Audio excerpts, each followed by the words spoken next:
দীর্ঘদিনের দুর্ভোগ, অস্বাস্থ্যকর পরিবেশ আর অনিশ্চয়তার মধ্যে দিন কাটছে গাবতলী সুইপার কলোনির বাসিন্দাদের।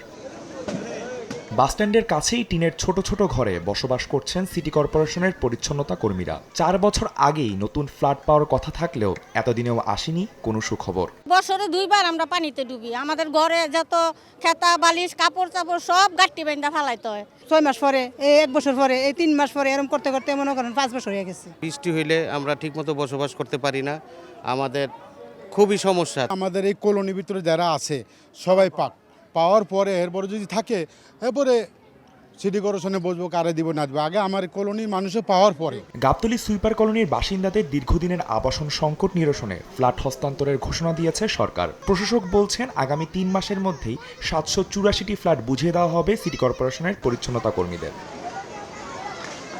মঙ্গলবার বিকেলে গাবতলী সুইপার কলোনি পরিদর্শনে এসে ফ্ল্যাট হস্তান্তরের সময়সীমা জানান প্রশাসক। তবে এসব ফ্ল্যাট ভবিষ্যতে বিক্রি বা ভাড়া দেওয়া ঠেকাতে বিশেষ শর্ত আরোপ করা হবে বলে জানিয়েছেন ঢাকা উত্তর সিটি কর্পোরেশনের প্রশাসক মোহাম্মদ শফিকুল ইসলাম খান। আগামী জুলাই লাস্টে না হলে আগস্টের ফার্স্টের দিকে আমরা ইনশাল্লাহ এখানে আমাদের পরিচ্ছন্ন কর্মী যারা আছে তাদের হাতে আমরা এইগুলো চাবি তুলে দিতে পারবো। সিটি কর্পোরেশনের কোনো ভবনে কেউ কোনো ধরনের কাউকে দ্বিতীয় পক্ষকে ক্রয় বা বিক্রয় করার কোনো সুযোগ নেই। আমরা শর্তাবলী দিয়ে দিব।